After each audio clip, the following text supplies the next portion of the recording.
Eh bien, bonjour à tous, bienvenue à cette table ronde. On va parler artisanat, on va parler recherche et développement, on va parler esthétique dans le monde du design et de l'architecture. Ma bouteille d'eau est tombée, c'est pas grave. Et j'ai grand plaisir du coup à animer cette table ronde avec deux entrepreneurs, Valentine Danga et Camille d'Austria. Euh, et je vous propose de Bonjour. rentrer directement dans le vif du sujet en laissant les entrepreneurs se présenter. Donc rapidement, qui êtes-vous? Pourquoi on va commencer par toi, Valentine. Pourquoi tu as créé Anga? Qu'est-ce que c'est, Anga? Voilà, d'où tu viens, et on commence à esquisser un peu ce parcours entrepreneurial. Le but de cette discussion, on a une demi-heure ensemble, c'est de comprendre qu'est-ce que ça veut dire de créer un nouveau matériau bas carbone pour le design. Qu'est-ce que ça veut dire que de créer ça from scratch et d'essayer d'en faire un vrai produit industrialisé, industrialisable, et en une demi-heure, hein, c'est rapide, mais vous pourrez discuter avec les entrepreneurs après, mais de comprendre ce que ça veut dire que ces barrières-là, c'est pas simple. Et voilà, le but, c'est de vous donner la parole et de permettre de sentir ce que c'est qu'entreprendre dans les matériaux. Super. On n'aura plus de secrets pour vous à la fin de cette demi-heure, j'espère. Donc moi, je m'appelle Valentine Darcourt. Donc Kevin l'a dit, j'ai fondé Anga. Concrètement, chez Anga, on transforme des déchets plastiques issus généralement de la grande distribution, de l'événementiel, de l'agriculture. Et on en crée un matériau pour l'architecture d'intérieur qui ressemble un petit peu visuellement à du marbre. Alors je crois qu'on va avoir peut-être des photos. Bon, alors sinon, vous irez voir sur nos réseaux sociaux et sur notre site internet anga.fr, anga.fr. Et donc, Anga est né quand on était étudiants, mon associé et moi. Donc, concrètement, on est né d'un ennui profond pendant le Covid. Donc, faites attention quand vous vous ennuyez. Parfois, on a fait des choix qui ont des conséquences importantes sur notre vie. Et donc, voilà, concrètement, c'est né d'un constat, d'une observation. Moi, d'un point de vue... donc depuis mon école de commerce, en me disant il y a plein de choses qui bougent du côté de la mode, sur l'économie circulaire, sur la création de nouveaux matériaux, etc. Et pour autant sur le design, c'était encore assez timide parce qu'il y avait peu de solutions techniques sur le moment. Et puis mon associé, lui, voyait vraiment d'un point de vue de designer sur la matière, se disant ce déchet plastique là qu'on voit partout en abondance, en fait c'est surtout et avant tout une matière qui est de fait, par définition, imperméable, malléable. Elle garde sa couleur quand on la transforme. Mais le seul problème, c'est qu'elle est mal utilisée. Elle est utilisée de façon beaucoup trop courte par rapport à sa résistance. C'est des déchets qu'on utilise en général même pas 20 minutes, alors qu'ils ont parfois jusqu'à 200 ans de durée de vie. Et en fait, en se rendant compte qu'on allait pouvoir transformer ces déchets-là en un matériau, là, on s'est rendu compte qu'on allait pouvoir répondre à un vrai besoin du marché du design, c'est-à-dire d'avoir des matériaux qui soient à la fois esthétiques, qui soient bons techniquement et qui soient économiquement compétitifs par rapport aux matériaux du marché. Super, on va revenir probablement sur chacun des trois mots que tu viens de citer, parce qu'ils sont très importants. Camille, qui es-tu? Pourquoi as-tu fondé Austria? Et pourquoi à base de coquilles de coquillages? Bonjour à toutes et à tous. Donc Camille Kalének, je suis un des 4 cofondateurs d'Austria. Austria, c'est une jeune entreprise industrielle qui a développé un matériau à partir de coquillages recyclés. Pourquoi on a développé ce matériau? C'est parce qu'on croit profondément que le futur de l'industrie dans le domaine des matériaux viendra de l'économie circulaire. Donc on pousse cette vision, on pousse cette idée. Et comment ce projet est né? Alors donc on est 4 cofondateurs. C'était parce que moi, précédemment, je travaillais chez Google avec Maxime, un de notre cofondateur. Et on cherchait en fait à avoir une idée on n'était pas en accord total avec ce qu'on faisait dans cette entreprise. Et on cherchait à développer un projet autour de l'économie circulaire, autour du domaine des matériaux. Et puis, on a été mis en contact avec un de mes jeunes, de mes amis de Saint-Brieuc, un ami d'enfance. Son grand frère est ostréiculteur. Et lui, il me dit, en fait, c'est incroyable. L'ostréiculture, c'est une activité qui génère énormément de déchets, 250 000 tonnes chaque année. Et en fait, ces déchets, aujourd'hui, ne sont pas recyclés. Ils finissent enfouis sous terre avec les déchets non recyclables. Là, on se dit, il y a peut-être quelque chose à faire. Et du coup, on branche un 4e cofondateur, Théo Joy, qui venait aussi un ami d'enfance de Saint-Brieuc, et qui lui était directeur du laboratoire de fabrication des Beaux-Arts de Rennes. Et du coup, il était un peu touche à tout. Il était capable de comprendre un peu chaque matière, comment elle était faite, comment la refaire, comment l'améliorer. Et du coup, quand il a vu les coquillages, il s'est dit, mais c'est pas un déchet en fait, c'est un biominéral qui a des performances mécaniques exceptionnelles. Et on a commencé à travailler la voie des matériaux. Et du coup, au bout de à peu près 2 ans de recherche et développement, on a réussi à créer ce matériau. Donc là, c'est de la Saint-Jacques. Et là, c'est de l'huître. Si vous voulez, n'hésitez pas à le partager. Et aujourd'hui, on fait pas que des échantillons, on fait des panneaux de 3 mètres par 1,50 m pour le domaine de l'aménagement, pour faire des plans de travail, du mobilier, du revêtement de sol. Donc c'est une histoire qu'on va peut-être détailler un peu plus par la suite. Et voilà comment le projet Austrea est né. Merci beaucoup. Je réalise que je ne me suis pas présenté. Je m'appelle Kevin Cardona et je pilote les programmes innovants de Léonard. Léonard étant la plateforme d'innovation et de prospective du groupe Vinci. Et notre mission, justement, c'est d'accompagner des entrepreneurs à impact pour aller trouver leur marché, pour aller trouver et discuter avec cette chaîne de valeur de l'architecte, du maître d'ouvrage, de l'entreprise de construction et essayer de se dire, en fait, effectivement, à quel endroit notre matériau ou notre valeur d'usage aura le plus d'impact. Et plus on en fait, plus il y a d'impact. Donc nous, on est là pour aider le développement de ces entrepreneurs. Donc justement, la deuxième phase de notre discussion, je voulais qu'on la passe sur la question de la valeur immatérielle, ou en tout cas on part d'un déchet. Donc historiquement, dans l'inconscient collectif, c'est faible valeur. Et on en fait un beau matériau. Donc déjà, on a parlé d'esthétique. Donc vous faites tous les deux des matériaux, et je crois que vous pouvez en attester en regardant les matériaux, quelque chose de beau. Et la question, elle est autour de, quand vous vendez un matériau comme ça, quand vous le présentez à des prospects, des clients, est-ce que vous parlez de la performance technique, mécanique du matériau comme tout autre matériau, ou est-ce que d'abord vous parlez d'une histoire, celle que vous avez commencé à esquisser là? Est-ce que vous vendez la valeur immatérielle de ce que ça représente, cet impact-là, ou voilà, c'est quoi l'angle un petit peu à la fois de pitch commercial, mais de storytelling qui va avec, et lequel est le plus efficace au final? En fait, ça dépend qui on a en face et quel genre de décideur on a en face. Ce qui est absolument certain aujourd'hui, je pense que tu seras d'accord avec moi, c'est que on le voit dans des moments un peu de crise comme on a aujourd'hui. Souvent, l'argument écologique va passer à la fin. Ou alors, on va se dire, OK, bon, bah, déjà, on va voir si on rentre dans les coûts. Déjà, on va voir si on arrive à créer un peu d'argent. Et puis ensuite, on verra si on arrive à faire un truc écolo. Bah, tant mieux, on pourra en parler. Et souvent, en parler beaucoup plus que ce qu'on a réellement fait. Donc c'est un peu le problème qu'on voit aujourd'hui dès qu'il y a des périodes un peu plus, moins lucratives que ce qu'on a aujourd'hui. Et donc, ce qui est absolument primordial dans notre R&D, c'est d'avoir d'abord un matériau qui soit extrêmement bon techniquement, de façon à ce que la personne en face, que ce ne soit pas un arbitrage à faire entre 2 solutions écologiques qui restent parmi le budget écolo qui reste à ce moment-là, mais c'est vraiment de pouvoir être mis en concurrence avec les matériaux traditionnels. Parce que sinon, on ne passe pas l'échelle du volume, ça j'en suis convaincue. Et puis ensuite, forcément, le discours est important, et en fait, ça va vraiment changer en fonction de la personne qu'on a en face. Quand on a des promoteurs, par exemple, immobiliers en face de nous, ils vont avoir un regard important, évidemment sur la technique, mais aussi sur l'impact carbone. Un architecte, lui, forcément, ça va être l'esthétisme qui va être important, mais l'architecte, il travaille aussi avec des agenceurs, par exemple. Et l'agenceur, lui, il a besoin d'avoir une matière qui soit disponible rapidement, qui soit facile à travailler, qui n'explose pas son budget, où le transport est facile, la manutention est facile, etc. Et en fonction de la personne avec qui qu'on a en face, on va pouvoir plus ou moins, mettre en avant plus ou moins tel ou tel aspect du projet. Par exemple, moi, un agenceur, je vais beaucoup plus parler avec lui du fait que notre matériau, il est beaucoup plus léger à mettre en place qu'un marbre de base, par exemple, avec quelqu'un qui travaille en scénographie aussi, par exemple.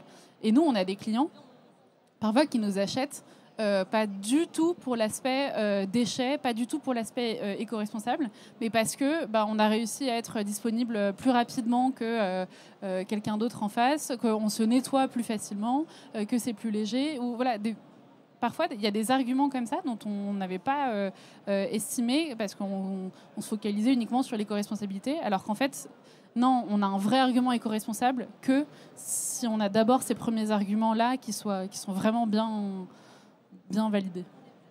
Des bons fondamentaux et un peu de supplément d'âme, quoi. Et toi, Camille? Ça rejoint beaucoup ce qu'a dit Valentine, c'est-à-dire qu'on est obligé, si on ne veut pas être vu comme un petit projet artisanal du coin qui fait juste de l'économie circulaire, mais qu'on défend une vraie vision industrielle, on est obligé de défendre également des caractéristiques techniques et une accessibilité à travers le prix qui soit similaire à un produit qui vient de l'autre bout du monde. Parce que les clients ont du mal encore à payer un premium pour l'écologie parce qu'effectivement, il y a une tension sur les budgets, pratiquement tout projet confondu. Pour autant, on sent que si nous, on arrive à remplir ce contrat, cette partie du contrat, on sent en tout cas en France, je pense qu'on est d'ailleurs assez pionnier sur ces sujets-là. On sent qu'il y a une vraie volonté de nos clients, que ce soit les promoteurs, les architectes, les distributeurs, de rechercher des nouveaux matériaux, des matériaux qui vont leur permettre de se différencier dans leur projet et des matériaux qui vont pouvoir partager à leurs clients aussi, c'est-à-dire qui ont une histoire à raconter et pas seulement c'est un carrelage, je ne sais pas trop d'où il vient. Mais c'est pas grave. Là, il y a une véritable histoire à raconter. Il y a une certaine fierté à présenter ce matériau pour nos clients. Et je pense que ça joue beaucoup dans la balance et on appuie beaucoup sur cet élément. Mais on sent toujours, quand on présente le projet au début, quand on explique qu'on recycle des déchets, on sent toujours une petite défiance sur mais est-ce que ce produit est là dans 20 ans? Est-ce que vous avez les certifications?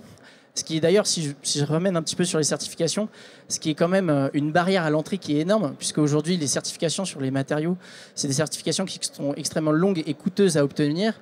Et ces certifications, elles sont obtenues par des grands industriels qui produisent des millions et des millions de mètres carrés. Et nous, on produit des dizaines de milliers de mètres carrés. Donc pour obtenir ces certifications, c'est un challenge colossal pour une jeune entreprise qui a une vision industrielle. Mais on trouve quand même des personnes qui sont prêtes à faire ce pari que le matériau va tenir dans le temps également. Si je peux rajouter un point par rapport à ce que tu as dit, nous, on a vraiment compris qu'économiquement, il y allait avoir quelque chose d'intéressant à jouer. C'est quand il y a eu une bascule de se dire, on ne va pas créer ce matériau, on ne va pas vendre ce matériau malgré le fait, la technicité de ce matériau malgré le fait qu'il ait été fait à partir de déchets, mais bien, c'est le déchet qui va venir nous servir dans la technicité du matériau.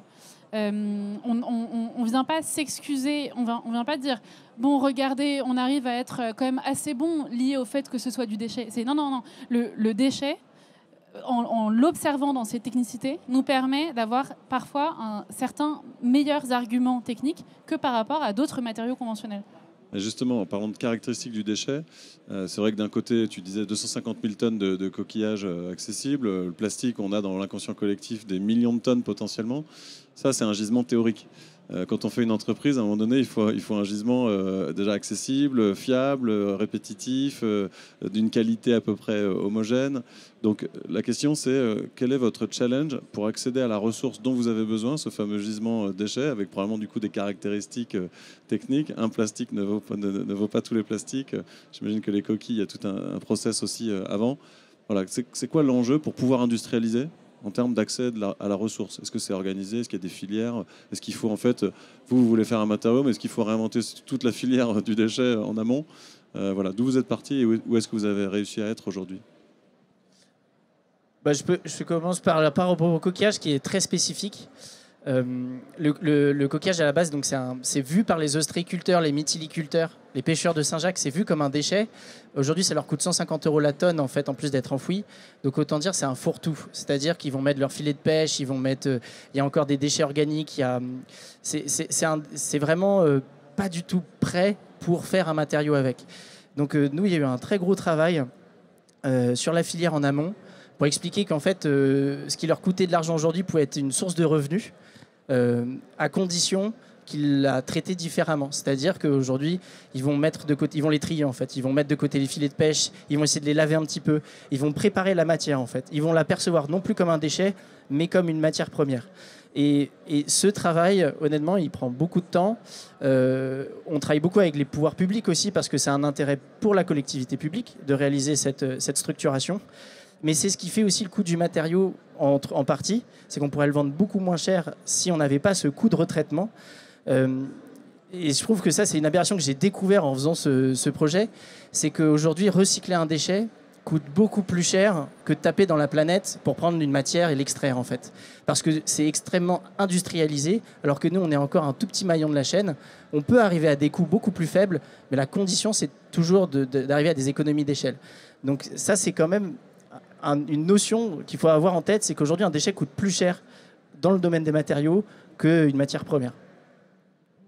Ça paraît aberrant. Et dans le plastique, comment ça se passe ? Un autre problème dans le plastique, c'est que, alors, il y a une chose qui a été très bien, c'est qu'on a énormément démocratisé le recyclage.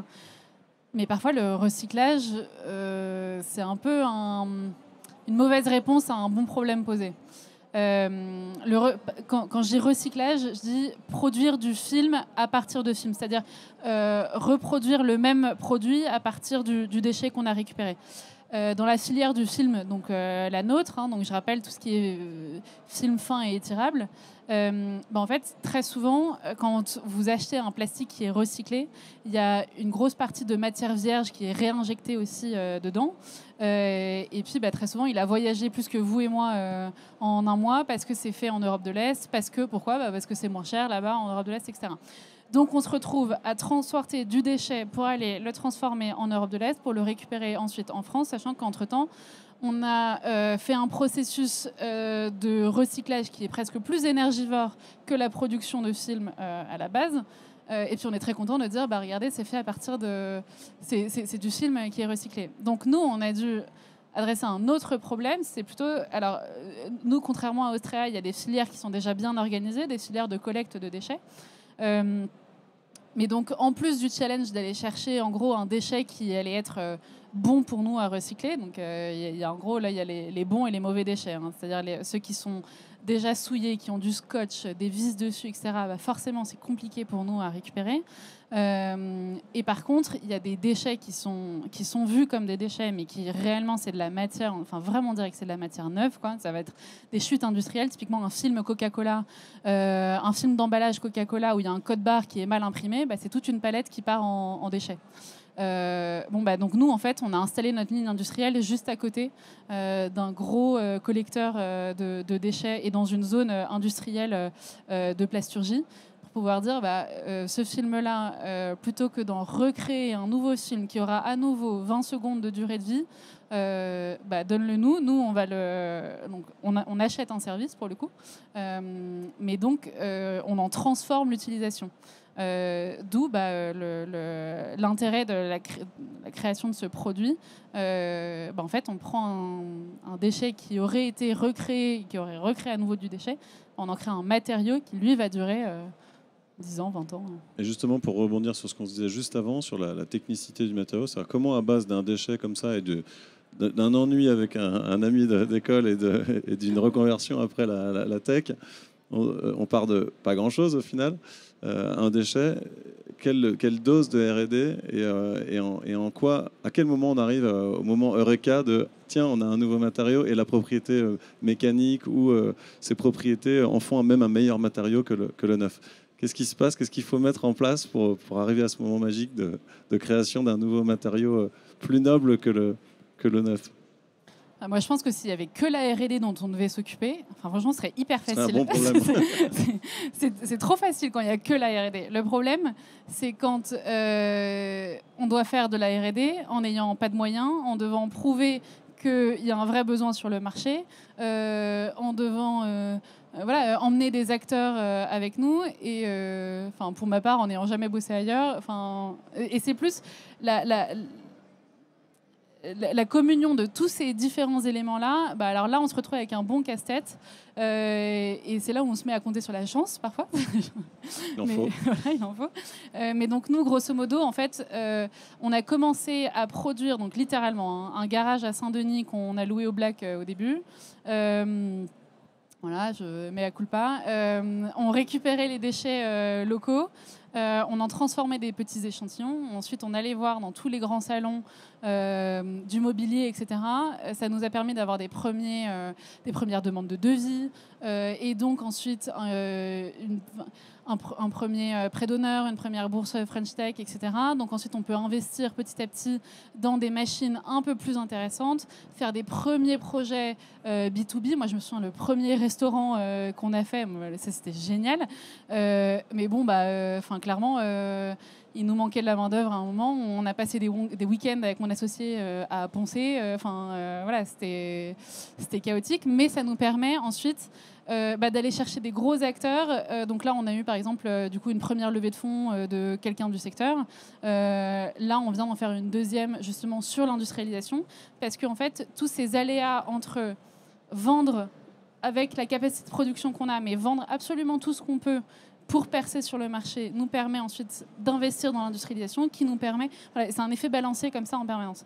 Et donc, ce qui nous amène à là aujourd'hui, où on a toute une industrialisation qui est en train d'être mise en place en ce moment chez un partenaire.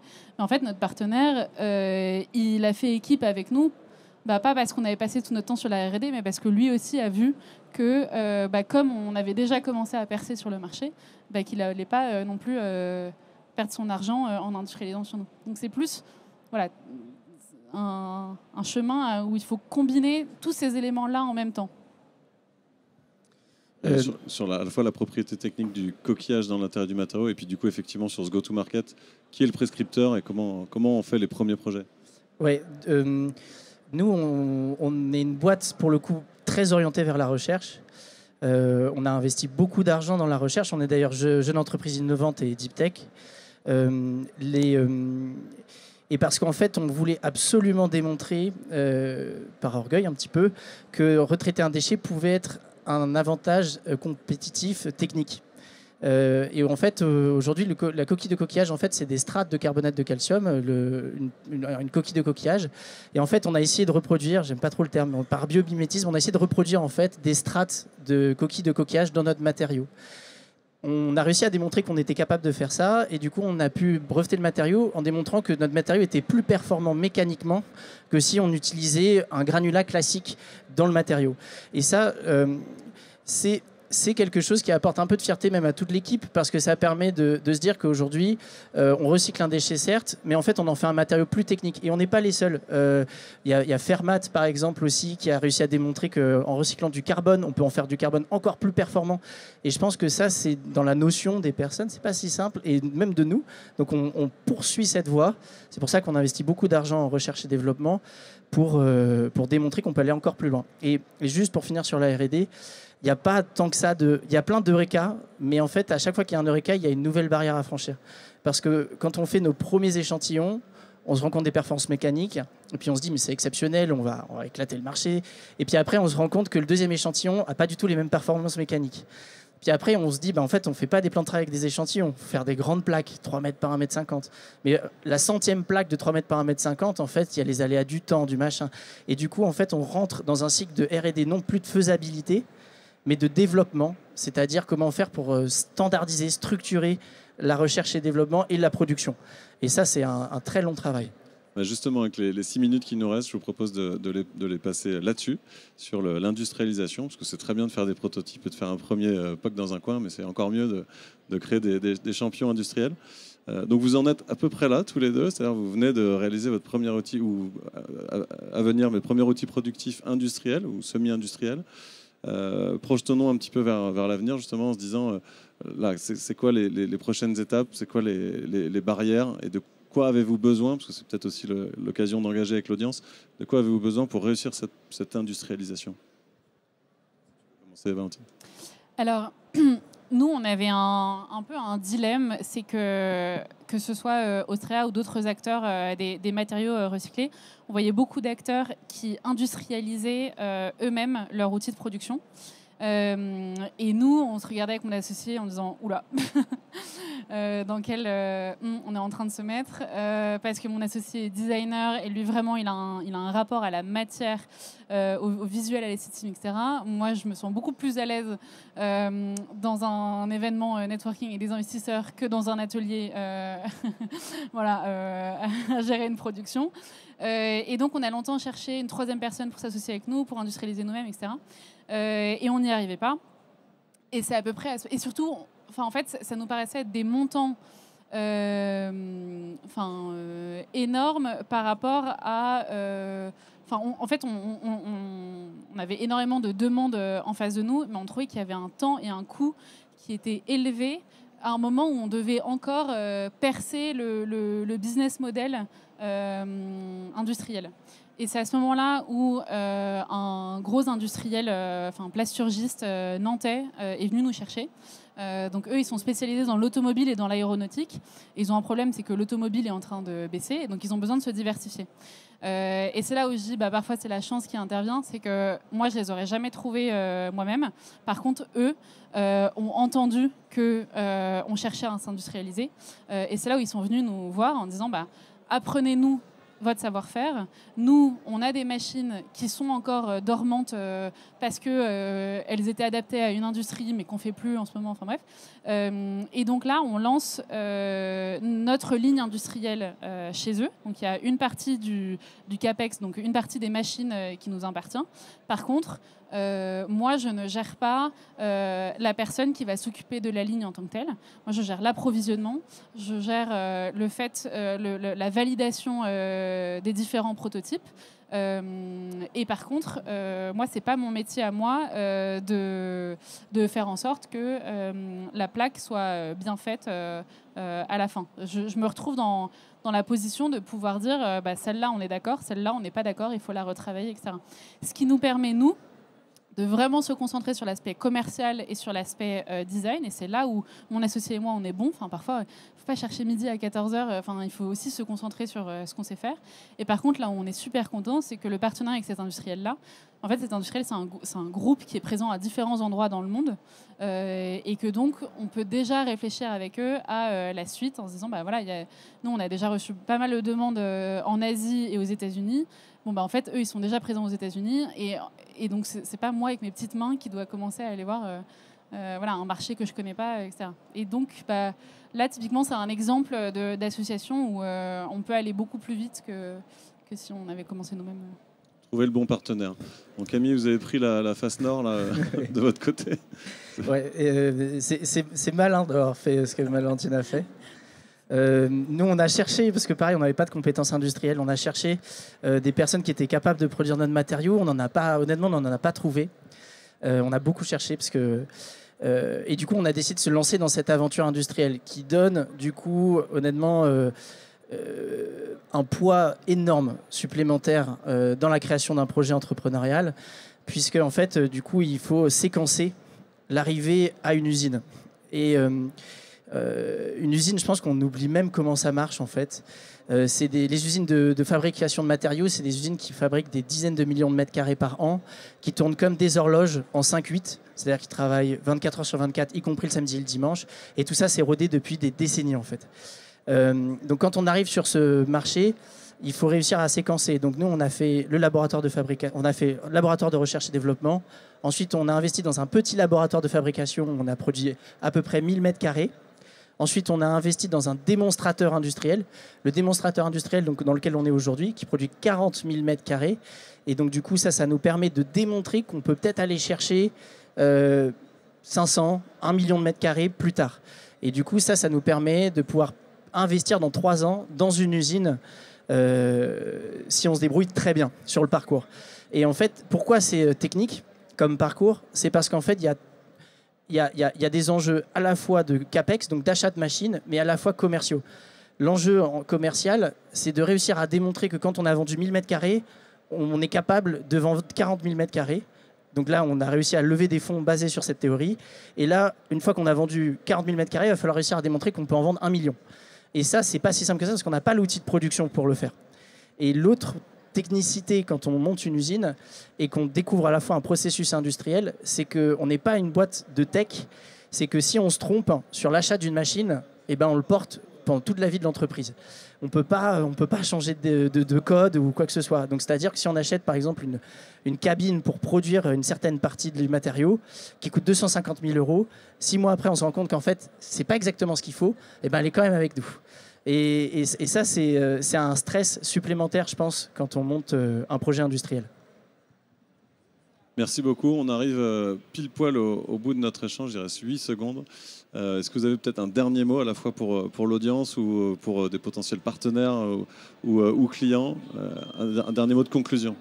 Moi, j'ai peut-être une chose, parce qu'au fur et à mesure, je me suis rendu compte, enfin l'équipe Austrea, c'est que dans le domaine des matériaux et de l'écologie, on n'est pas du tout les seuls. On a un écosystème en France. Et en fait, on est hyper performant. Pourquoi je dis ça? C'est parce qu'en fait, on est les premiers Européens à être aussi développés industriellement. On est les premiers dans le monde à être aussi développés industriellement. Et pour une fois, sur un secteur d'activité, on est les premiers. Je pense qu'il y a une certaine conscience écologique et un accès aux capitaux qui est quand même présent. Mais je pense que ça, c'est une et un cadre réglementaire porteur. Ouais. Et c'est une force qu'il faut absolument qu'on arrive à cristalliser pour amener des champions industriels et à les s'implanter dans d'autres pays avant que ces pays-là pour créer leurs propres solutions. Je pense que là-dessus, on a un coup à jouer. Le tout avec un joli coq orange sur la chemise. Ouais, je suis carrément d'accord avec ce que Camille vient de dire. Je pense que si on a un tissu de nouveaux matériaux industriels aussi développés, et franchement, on est vraiment pionnier en France, bah, c'est aussi parce qu'on a un truc qui s'appelle la BPI, qu'il faut défendre en ce moment. Et non, franchement, je suis carrément d'accord. Bien, merci pour votre enthousiasme. Merci à tous et n'hésitez pas à discuter avec les entrepreneurs.